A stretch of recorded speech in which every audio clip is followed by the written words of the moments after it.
우리가 무엇이 어디에 담기려면 그 담기는 곳을 그릇이라 하거나 어떤 봉지라고 하거나 자루라고 하잖아요. 그런데 우리의 삶이 복음을 담아갈 수 있다는 사실이에요. 도구화시켜서 오늘 비유를 했습니다. 우리의 삶 속에 예수 그리스도의 거룩하신 사랑의 복음이 담기면 좋겠다, 이런 것이에요. 여러분, 우리가 어려서부터 착하게 살아라를 정말 늘 부모님께로부터, 선생님들로부터 듣고 자랐어요. 착하게 살아라.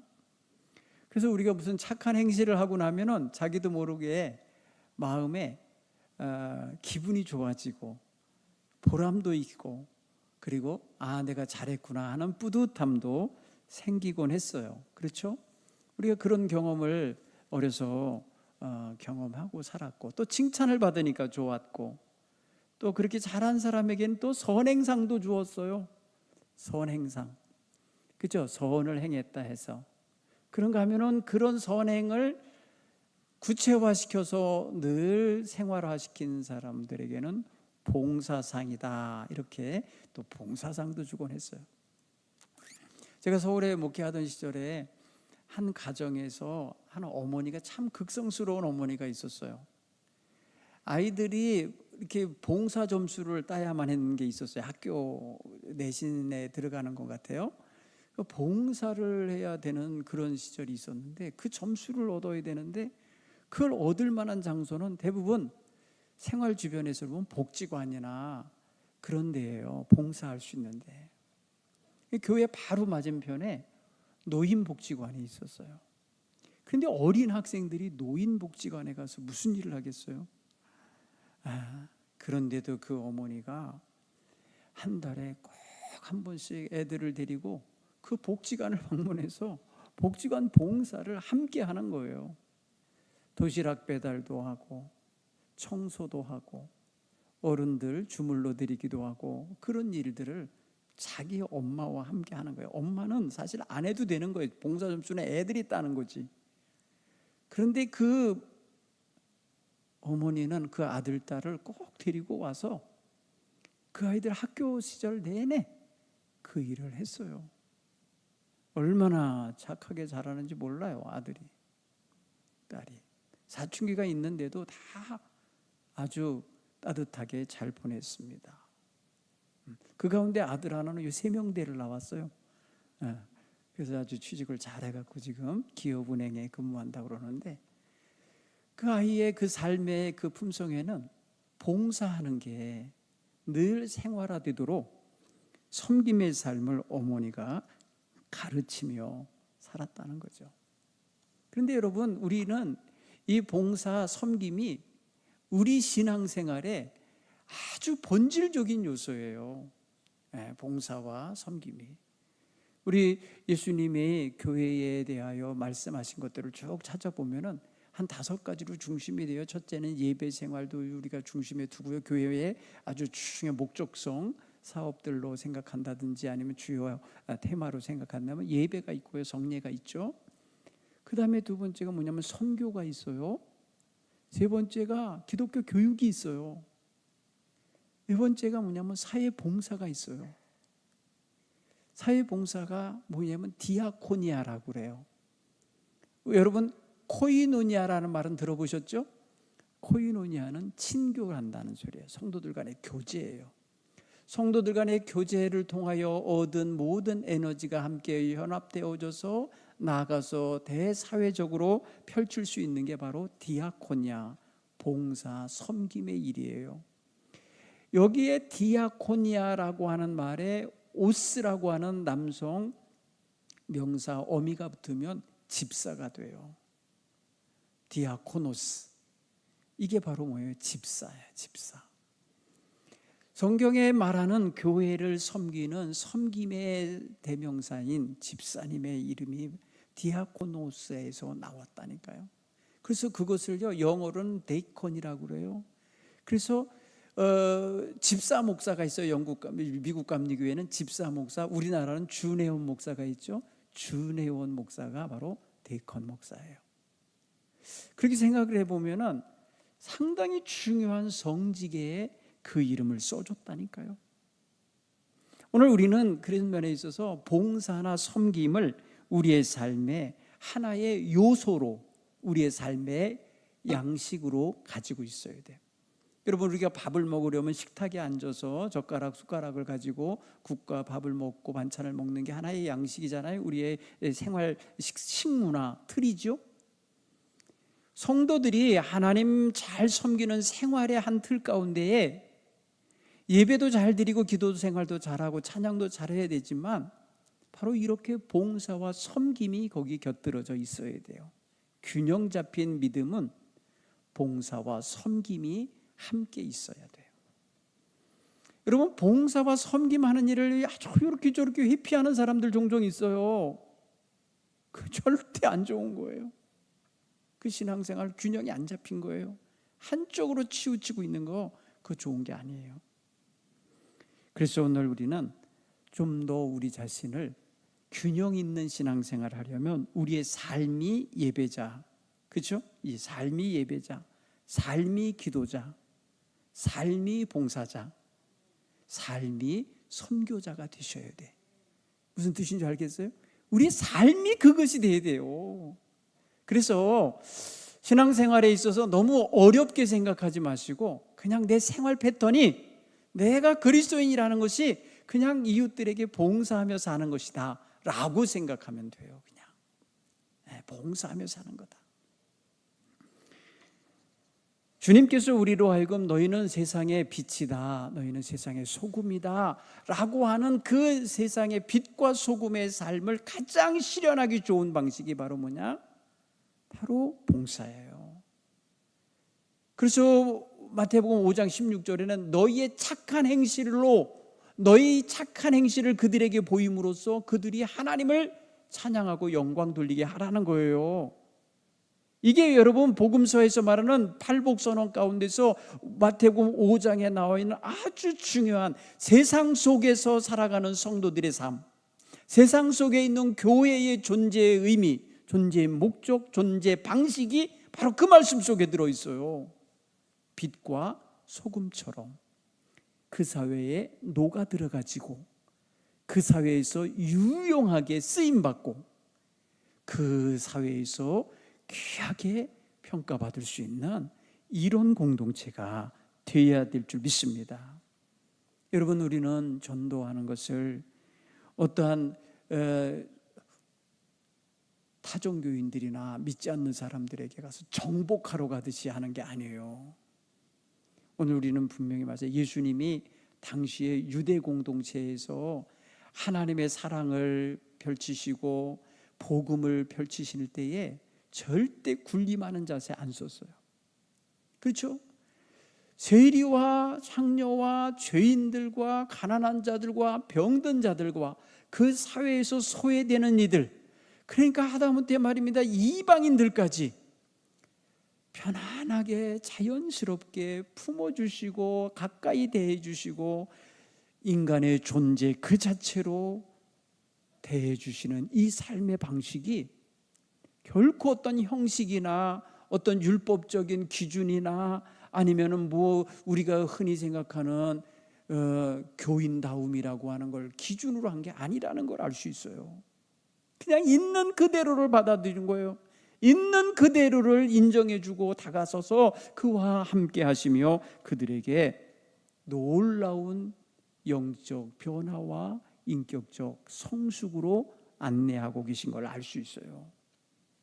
그런 면에서 생각하면 우리 사랑하는 성도 여러분도 하나님 앞에서 이와 같은 위치에 있고 역할자이고 능히 할 수 있는 능력까지 받은 성도들인 걸 우리는 깨달아야 될 줄 믿습니다.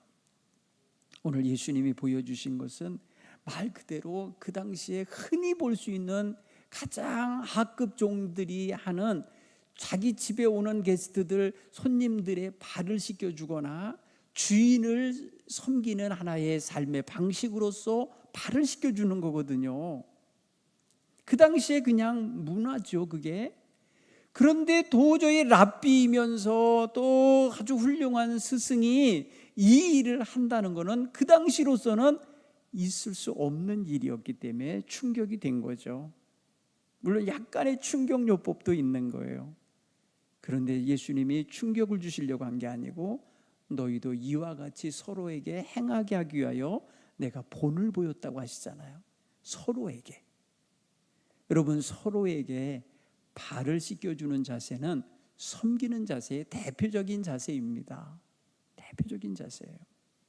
요즘에는 여러분 세족식을요 일반 학교에서도 하고요, 회사에서도 한다고 그러고요, 무슨 MT나 이런 거 하면서 관계 속에서 그걸 한답니다. 네. 그리고 요새는 아버지 학교나 기타 이렇게 있잖아요, 중맥 프로그램 이렇게 하는 그런 이벤트 회사들도 세족식을 한대요. 뭐예요? 서로의 발을 씻어주면서 서로의 마음을 읽어주고 서로에게 마음을 전달하는 그런 기회를 갖는다는 뜻이죠. 사랑하는 성도 여러분, 우리는 다른 사람을 위해서 발을 씻어주려면 내가 그 사람 발 높이로 내려가야 돼요. 내가 그 사람 머리 꼭대기에 있어갖고는 발을 씻을 수가 없어요. 그렇죠? 여기서 벌써 어떤 자세가 있냐? 섬기는 자세는 낮아지는 자세와 연결이 돼 있어요. 물리적인 공간에 있어서 낮아짐도 있지만요, 마음의 자세가 자기를 낮춤이 거기 들어있죠. 자기를 비우는 자세가 거기 들어있어요. 그러니까 우리가 복음을 전하는 데 있어서 예수님의 정신이 없이는 사실은 온전히 하기가 어려운 게 맞아요. 그러니까 우리는 예수 정신으로 무장해야 돼요. 그 예수 정신이 오늘 뭐라 그랬어요? 마가복음 10장 45절에 인자가 온 것은 섬김을 받으려 함이 아니라 도리어 섬기려 하고 많은 사람들의 위하여 대속하기 위하여 자기 목숨을 내어주러 오셨다고 표현했잖아요. 여기 뭐 있어요? 자기를 비우고 낮추고 내어주고 희생하고, 자기를 희생하니 거기에 들어있어요. 그러니까 여러분, 복음 전하는 기본 정신에 예수 정신이라고 한다면 예수 정신 가운데 최고의 정신은 저는 이 서번트라고 생각해요. 서번트 리더십. 뭐예요? 섬기는 종의 마음이에요. 종의 마음. 여러분, 우리는 종 취급당하는 거 되게 싫어하죠. 종 취급당하거나 종처럼 하대당하는 거 엄청 싫어해요. 그런데 스스로가 종의 모습을 가지고 스스로가 종의 마음의 자세를 가지고 행할 때에는요 절대 모욕감이 안 들어요. 왜? 내가 자원해서 하니까. 저는 가끔 우리 결혼하는 부부들을 교육할 때 그동안은 부모님과 주변 스승과 친구들과 이웃들과 아니면 형제자매를 통해서 받음으로써 기쁘고 받음으로써 행복했던 시절이라면 이제 부부가 되면서는 서로에게 내어주면서 기쁘십시오. 내어주면서도 행복해 보십시오. 거기다가 자식이 태어나면요 이 아이에게는 전적으로 거의 20년 30년 동안 내어주는 부모가 될 수밖에 없는데 그 모든 것에 내어주는 기쁨을 가지셔야 행복해요. 여러분, 내어주는 행복이 있으셔요? 여러분, 그냥 뭐만 생기면 다 자식 주죠? 이웃 주나요? 이웃 주면 참 잘하시는 거지. 자식들 주잖아요. 좋은 거 있으면 자식들 먹이고 싶고. 여러분, 내어주는 이 희생적인 마음가짐이 이게 사랑의 마음이기도 해요. 나를 아낌없이 내어주는 마음, 이 사랑의 마음이에요. 섬기는 마음, 희생하는 마음이 다 사랑에서 쏟아져 나오는 거예요. 그러니까 예수 정신이 바로 이렇게 흐르는 거예요. 그래서 섬김의 삶을 통하여 하나님의 복음이 잘 전해질 수 있으면 너무너무 아름다운 거예요. 여러분, 이거는 여운이 남아요. 여운. 여러분, 우리가 가끔 여운이 남는 일들을 가끔 보잖아요. 음악, 좋은 음악회에 가서요 아주 감미로운 음악을 듣고 나면은 그 음악 연주하는 그 시간만 행복한 게 아니라 돌아오는 시간 내내 그 아름다운 선율의 음악을 들은 것 때문에 행복해요. 차원이 다르죠. 행복의 의미들 속에서는 내가 받음으로써 얻음으로써 오는 행복, 이게 아주 원초적으로 우리가 갖고 있어요. 이보다 더 멋진 거는 내가 나를 희생해 주면서 오는 기쁨이 있어야 돼요. 여러분 헌혈해 보셨어요? 여러분 여기는 헌혈차가 거의 안 보이더라고요. 가끔 여기 시민회관 앞에 오는 걸 보긴 했는데 늘 상주한 데가 없으니까 아마 우리 제천에 있는 사람들은 헌혈할 기회가 별로 없는 것 같아요. 근데 서울이나 이런 도시에 가면은 이 많은 사람들이 모이는 그 터미널이나 전철역이나 또 이렇게 시장 어귀 이런 데 가면은 헌혈하는 데가 있어요. 거기에 여러분 사람들이 가서 헌혈하는데 얘네들 젊은 애들이 주로 하거든요. 군인들도 많이 해요. 그런데 하고 나면 초코파이 하나 줘요. 근데 그 아이가 처음부터 초코파이 먹으러 들어갔겠어요? 아니에요. 바깥에서 얘기합니다. 지나가는 사람에게 RH 마이너스 무슨 형이 필요합니다. RH 플러스 무슨 형이 필요합니다. 이렇게 말입니다. 막 외쳐요, 적십자 직원이. 그러면 거기에 자기하고 혈액형이 맞잖아요. 그러면 들어가서 내 피로 인하여 누군가가 살 거라 생각하니까 얼른 하는 거예요. 여러분 우리 성도들에게도 이런 마음이 있어요. 주님의 사랑을 전하고 싶은 마음이 있어요. 나눠주고 싶은 마음이 있어요. 여러분 이거 버리시면 안 돼요. 이거 그냥 간직하고만 있으면 안 되고 표현하셔야 될 줄로 믿습니다. 이거 꼭 필요한 것입니다. 유명한 하버드대 교수였으면서 에머리대 교수였고 석자 교수였던 이 귀한 교수 한 분이 있어요. 그분은 나는 이제 교수직을 내려놓겠습니다. 나는 이제 장애아 시설로 들어가 새로운 인생길을 찾아 나설 겁니다. 여러분 하버드대 석자 교수는 죽을 때까지 교수할 수 있는 걸 학교에서 이렇게 위촉하여서 세운 교수거든요. 그런데 하버드대는 세계 최고의 대학이잖아요. 그런데 그 대학교의 교수직을 내려놓고 장애아 시설에 들어가서 장애아의 삶을 챙겨주고 돌봐주는 그런 삶을 살겠다고 결단하고 미국에서 캐나다 토론토로 가서 데이브레이크라고 하는 공동체에 들어갔어. 정신지체자 장애인인 아담이라고 하는 남자아이를 위해서 봉사하기로 결단한 분이 있어요. 그게 바로 헨리 나우엔이에요. 헨리 나우엔이라는 영성 신학자, 가톨릭 신학자예요. 그런데 그분은 자신의 모든 명예와 모든 부귀영화와 자기의 모든 성공을 다 내려놓고 나의 인생 마지막 길에 내가 주님을 닮아보고 싶어요. 주님의 삶의 한 자락이라도 내가 배우고 싶어요. 여러분 신학적인 이론은 다 갖고 있는 분이에요. 모든 걸 다 누구라도 가르칠 수 있는 역량이 있는 분이에요.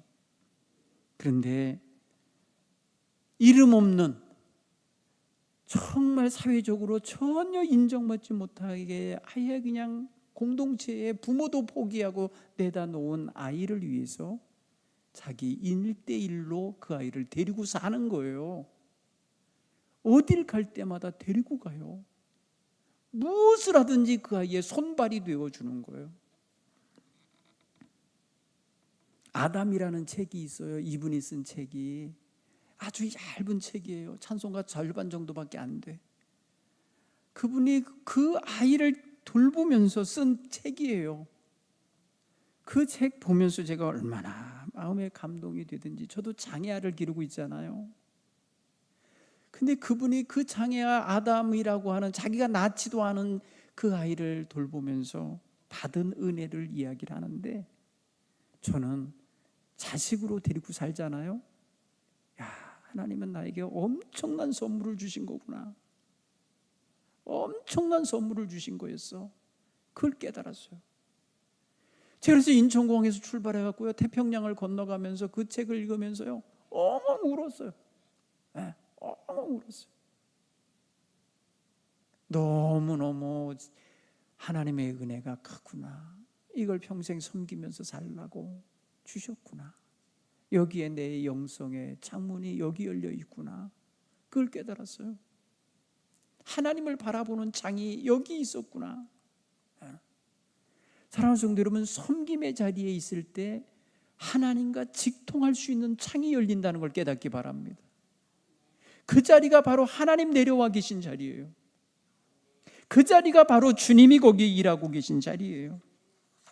결코 예수님 높은 자리에 앉아 계시지 않아요. 낮고 천한 자리, 사람들이 무시하고 외면하는 자리에 오셔서 거기 계셔요. 오늘 우리는 주님 앞에서 발을 씻어주시며 내가 주여 선생이라도 너에게 이렇게 행한 것을 너희가 알겠냐 질문하시면서 내가 너희들이 말이 맞다, 내가 선생이고 주지만 너희에게 이렇게 행한 것은 너희로 하여금 행하게 하기 위해서 본을 보였노라, 이렇게 말씀하셔요. 예수님은 삶 전체가 섬김의 삶이었던 거예요. 말 그대로 세상에 오신 것 그 자체, 인카네이션에서 육신의 모습을 가지신 것, 하나님의 형상이 하나님과 본질적으로 동등하신 분이 세상에 오시어 사람의 모습으로 오신 그 자체가 벌써 뭐예요? 자기를 희생하며 오신 섬김이었던 거예요. 그의 삶 33년 동안의 삶이 섬김의 삶이신 거고, 십자가에서 그것이 극치를 보인 거예요. 클라이막스는 바로 십자가에서 내 생명을 다 내어서 하나님 뜻을 이루겠습니다 하고 내어드리는 자리가 바로 가장 커다란 희생의 자리예요. 섬김의 자리예요. 하나님을 위로 섬기고 아래로는 문영혼들을 섬겨주신 거예요. 여러분, 그러니 우리가 그리스도인으로서 산다고 하는 것은 이 섬김의 정신 속에서 살도록 불림받은 것이고 그 과정 속에 있는 거예요. 그러니 여러분, 힘들어하지 마셔야 돼. 그냥 자연스럽게 받아들이셔야 할 줄 믿습니다. 섬기는 게 그냥 즐거우시길 간절히 축원합니다. 섬기는 게 행복하셔야 돼요. 섬길 수 있는 게 행복한 거예요. 그렇죠? 오늘 저와 여러분이 정말 섬김 받으려 하는 태도가 있다면 이거 누르셔야 돼요. 끊으셔야 돼요. 그리고 절제하셔야 돼요. 섬김 받으려고 하는 거, 나를 자꾸 세우려고 하는 거 있잖아요. 그럴 필요 없어요. 섬기면 존경받아요. 섬기면 사랑받아요. 섬기면 인정받아요. 이건 내가 요구해서가 아니고 계획해서가 아니에요. 저절로 그게 상급으로 와. 그렇죠? 저절로 주어지는 축복이에요, 그게. 오늘 저와 여러분이 어렵더라도 섬김의 삶을 잘 해볼 수 있기를 간절히 축원합니다. 요한 3서는 한 장밖에 없는 성경이에요. 가장 짧은 성경인데 요한 3서에 두 사람이 등장하는데요. 거기에 요한 사도가 가이오라고 하는 장로에게 칭찬의 편지를 보내고, 같은 교회에 디오드레베라고 하는 사람을 책망하는 말씀이 들어있어요. 가이오라는 사람은요, 그 교회에 찾아오는 손님 있잖아요. 손님 젖대를 지극정성으로 해줬어요. 여러분, 오늘날 같으면은 손님들이 왔다가 뭐 잠을 자고 가거나 뭐 이러진 않잖아요. 그냥 방문하고 가는 거잖아요. 그런데 당시에는요, 먼 길을 걸어서 거기까지 왔기 때문에 꼭 하루 이틀 묵어서 갈 수밖에 없어요. 그러면 어디선가 게스트룸이 필요해요. 가이오는 자기 집에서 그걸 잘했던 거예요. 그래서 그 가이오가 섬기는 교회를 지나왔던 사람들 가운데 가이오에 대해 칭찬을 안 하는 사람이 없는 거예요. 그 소식을 사도 이 요한이 듣고는 너무너무 좋은 거예요. 내가 너에 대한 칭찬 소리를 내가 많이 들을 때 내가 기분이 좋고 기뻤다. 그러면서 하나님 앞에서 축복하는 장면이 나와요. 그런데 같은 교회에 디오드레베라는 사람은 스스로 으뜸되기를 좋아했다는 거예요. 스스로 으뜸되기를 좋아하고 전도자들을 맞아들이지 않고 배타적으로 거부했고, 더 나아가 그를 받아들인 사람을 핍박하면서 비방하면서 교회에서 내쫓았어요. 교회에서 힘이 있었던 사람인가 봐요. 손님 접대했다고, 내 말 안 듣고 너 손님 접대했어? 하고선 이게 내 배척했다는 거예요. 그래서 그곳에 다녀온 사람 가운데 욕하지 않는 사람이 아무도 없는 거예요. 그 사람을 또 어떻게 이렇게 두 사람이 차이가 있을까요? 사람들은 칭찬받는 거 좋아하는데 칭찬받게 살지 못할 때가 많은 거예요. 자기도 모르게 자기 주관대로 하다 보니까 손님 접대 거절하고 외면하고 내쫓고 핍박하듯이 비방하고 막 이런 태도를 보이는 것은 선한 리더십이 아니에요. 그런 사람이 교회의 주된 리더가 된다면 그 교회는 망하죠.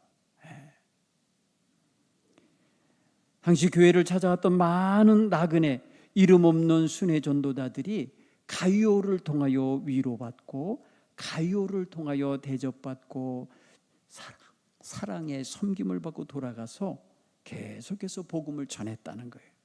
반면에 디오드레베로 인하여 상처받은 이들은 굉장히 마음이 아팠다는 거죠. 사랑하는 성도 여러분, 우리는 교회의 사역자이기도 하지만 동시에 세상을 섬기는 사역자들이에요. 그러니까 우리의 기준에 따라서 우리의 배타적인 태도를 가지고 세상으로 나가서는 그리스도의 정신을 온전히 실현해내지도 못하고 전해드리지도 못할 거예요. 특별히 여러분, 한번 예수를 믿다가 떠난 사람들 다시 돌아오기가 어렵다고 성경은 말해요. 한번 믿었던 사람들이 배신하고 나갔다가 다시 회개하고 돌아오기가 쉽지 않다고 그래요.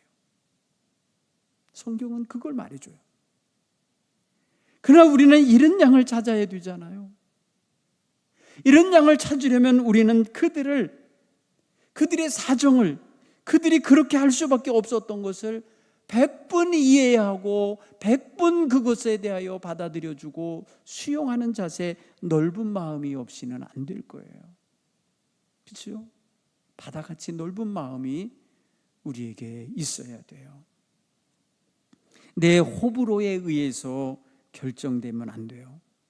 그 영혼의 주인은 하나님이시거든요. 그러니 하나님께서 보시는 눈길로, 하나님께서 보시는 아름다운 사랑의 마음으로 대할 수 있게 되기를 간절히 바랍니다. 예수님께서는 마가복음 10장 40절, 오늘 읽은 말씀 위에 5째 절에 보면 이렇게 돼 있어요. 너희를 영접하는 자는 나를 영접하는 것이요, 나를 영접하는 자는 나를 보내신 이를 영접하는 것이니라. 여러분, 이런 양 찾아 나갈 때에 그들이 여러분을 받아들이면 여러분을 받아들인 게 아니고 여러분과 함께하는 예수님을 받아들인 거라고 믿으시기 바랍니다. 예수님을 영접한 사람은 예수님을 보내신 하나님을 영접한 게 되는 거예요. 자, 그렇게 보면은 우리가 뭐예요? 결국은 예수님과 하나님을 모시고 다니는 그릇인 거예요. 그렇죠? 누구든지 너희를 영접하는 자는 나를 영접하는 거고, 나를 영접한 자는 나를 보내신 하나님을 영접한 것이다 라고 말씀하시잖아요. 여러분, 이것을 알게 해주셔야 돼. 그분을 찾아가서 대화할 때 나랑 이렇게 만나줘서 고마워, 오랜만이야, 보고 싶었어, 오늘 밥은 내가 살게 하면서 대해주시면서 나를 친구로 여기고 받아주셔서 고맙네, 내 안에 예수님이 기뻐하시고 내가 섬기는 하나님이 기뻐하신다고 전해주셔야 돼요. 여러분, 굉장히 중요한 거예요. 여러분, 그래서 하나님과 예수님의 대표자예요. 그죠? 예수님과 하나님을 함께 모시고 다니는 사람인 거예요. 그 마음을 꼭 품고 나아가시길 간절히 축원합니다. 또 42절에는 이렇게 말씀하셔요. 또 누구든지 제자의 이름으로 이 작은 자 하나에게 냉수 한 그릇을 주는 자는 내가 진실로 너희에게 이르노니 그 사람이 결단코 상을 잃지 아니하리라. 그렇죠. 여러분, 축복해 주고 오시기 바라요. 만약에 누군가가 대접을 해주고 차도 대접해 주고 뭐 이러면요, 이런 양 찾아갔는데 그가 그렇게 대하거든, 하나님께서 이렇게 귀한 상을 주실 것임을 내가 믿어. 그러면서 그를 축복해 주시기 바랍니다. 그들은 아무래도 그동안에 나오지 못한 것이 미안함도 있고요, 부끄러움도 있을 수 있고요, 거부감도 있을 수 있어요. 그러나 여러분들이 섬기는 마음을 가지고 다가가셔서 그렇게 전하실 수 있기를 간절히 축원합니다. 계시록 2장 10절에 서머나 교회에 보낸 편지 속에는 그들이 환난과 궁핍과 고난을 두려워하지 말라 하시면서 말씀하시기를 내가 죽도록 충성하라. 그래야만 내가 생명의 면류관을 내게 주리라. 사실 여러분, 예수 안 믿는 사람에게 복음 전하는 것도 어렵고, 그죠? 예수 믿다가 나고자 된 사람을 다시 되찾아가기도 쉽진 않아요. 그러나 충성할 때 하나님께서는 생명의 면류관을 주시겠다고 약속하시는 거예요. 다니엘서 12장 3절이 그렇잖아요. 많은 사람을 옳은 길로 인도하는 자는 하늘의 별과 같이 빛나리라. 별과 같이 빛나리라 말씀하셨잖아요. 귀한 존재로 하나님이 여겨주시겠다는 사실입니다. 사랑하는 성도 여러분, 우리나라에도요 1884년에 선교사 알렌이라는 선교사가 와 있었어요. 중국 선교를 하시다가 거기가 너무 고통스럽고 힘들어서 잠깐 일본으로 후퇴했다가 일본에 있다가 다시 한 조선 땅에 들어왔었어요. 그때 여러분 의사로서 있었어요. 그 무렵에 여러분 무슨 일이 있었냐면, 우리 1883년이면 지금부터 143년 전 됐죠. 민영익이라는 고종 황제의 처남 민비라고 표현하면 좋은데, 명성황후의 동생이 일본 군들에 의해서 죽일 위험을 당하여 총상을 입고 죽어가고 있었어요. 민영익이. 그때 알렌 선교사가 기독교인이잖아요.